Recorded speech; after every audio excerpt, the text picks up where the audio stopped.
Il enfanta un fils qu'il appela du nom de Gershom, car, dit-il, j'habite un pays étranger. L'auto après. On va s'arrêter ici. C'est une question Ben, on va s'arrêter ici, nous. c'est facile d'avoir une femme à l'époque alors. Franchement,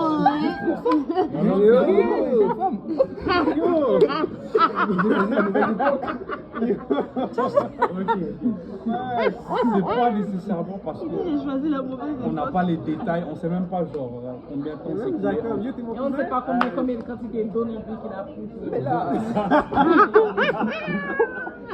même si c'est des trucs En tout cas, ouais, on saute un petit peu dans le temps ici. Okay. C'est pas que mes insauvés et puis fini mariage. Mais ouais, belle observation. Non, mais ça c'est parce que les parents en général c'est eux qui donnaient leur femme en mariage, leur fille. Ils donnent leur femme, c'est un peu bizarre. C'est pas Il y avait Abraham. la dot, hein. Donc Moïse a dû quelque part payer une dot. Mais qu'est-ce qu'on voit de particulier? On l'appelle l'Égypte. Ah, comment ça? Comment ça? il y avait les gars là, il y avait les. Peut-être avec la Habillés ça là, avec le le petit maquillage et tout là. avec le truc. Le maquillage avec le truc là. Et le petit truc de cheveux. Donc, le maquillage, le petit truc là et le truc là. Donc, ça fait beaucoup de trucs quand même. Et rappelez-vous de qu'est-ce qu'on avait dit un peu au sujet de l'Égypte et de qu'est-ce que ça représentait.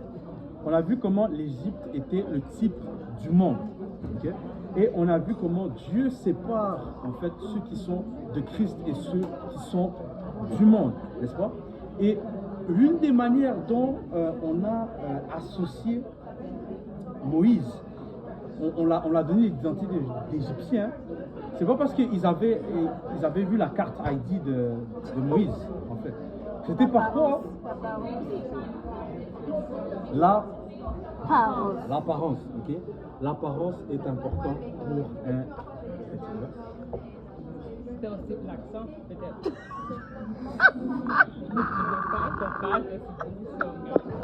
Parce que si on s'est dit que précédemment la femme elle a ouvert Mais il faut pas oublier ces détails aussi. elle a ouvert le casquette qui est tapé déjà. Attends, c'est juste pour que tu fais rire.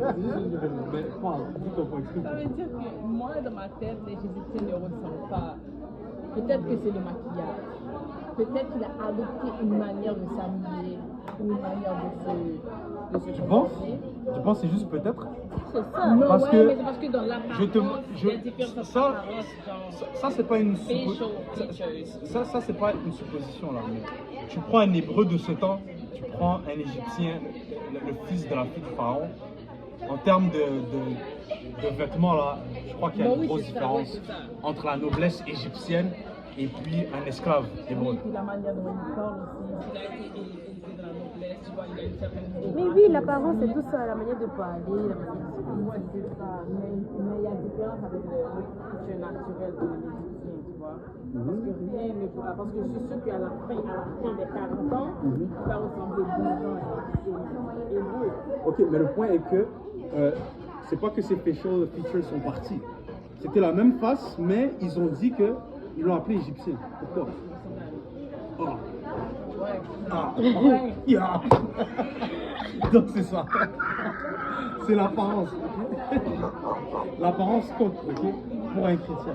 Et de la même manière dont Dieu sépare la lumière des ténèbres, les infidèles des fidèles, ceux du Christ et ceux du monde, il doit y avoir une séparation dans la manière dont un chrétien, une chrétienne se présente.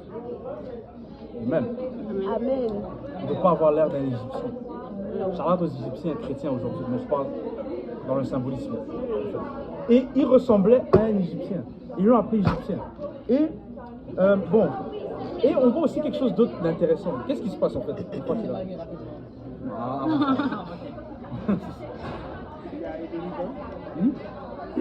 Il a aidé des gens en les défendant de perdre. Oh, on les... Sens de défense, il aime ça. Il aime ça. C'est pour ça que Dieu l'a choisi, parce qu'il est un leader naturel. Intéressant. Parce que vous allez voir dans la suite de l'histoire, c'est pas vraiment ça qu'on voit. Mais, à date, on peut se dire que Moïse, c'est quelqu'un qui a vraiment un grand sens de justice.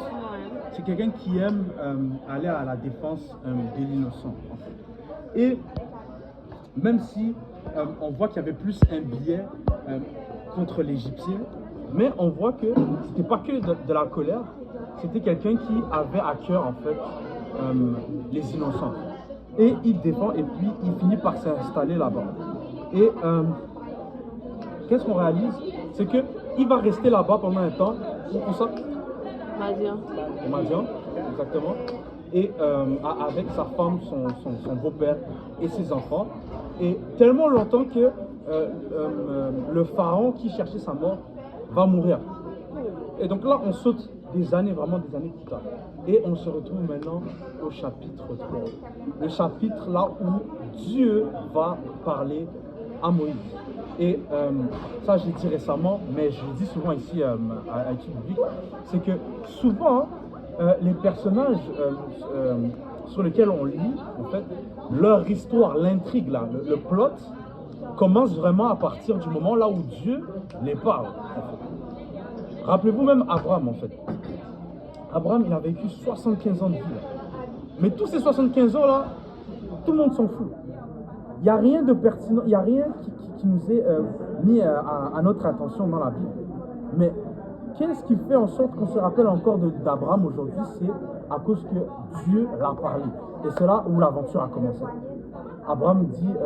Dieu dit à Abraham de partir, d'aller dans le pays qu'il allait lui montrer, il lui donne une promesse. Et c'est à ce moment-là que l'épisode 1 de sa série commence. C'est pas avant. Et on va voir que tout ce qu'on a lu jusqu'à maintenant, c'est un peu le prologue de l'histoire de Moïse. Ça nous met un petit peu en contexte. Mais vraiment, la quête de Moïse, la raison pour laquelle il est né, en fait, va prendre, en fait,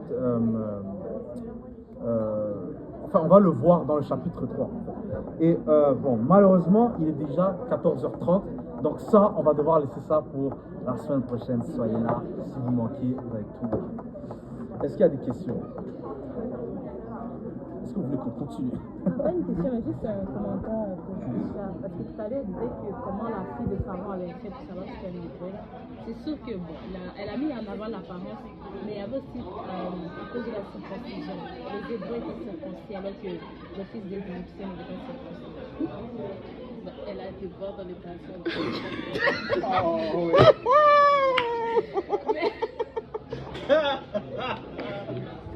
Je suis tellement sérieuse. Comment il allait savoir que c'était plus un garçon? Juste par les facial features. Ok, on laisse tomber.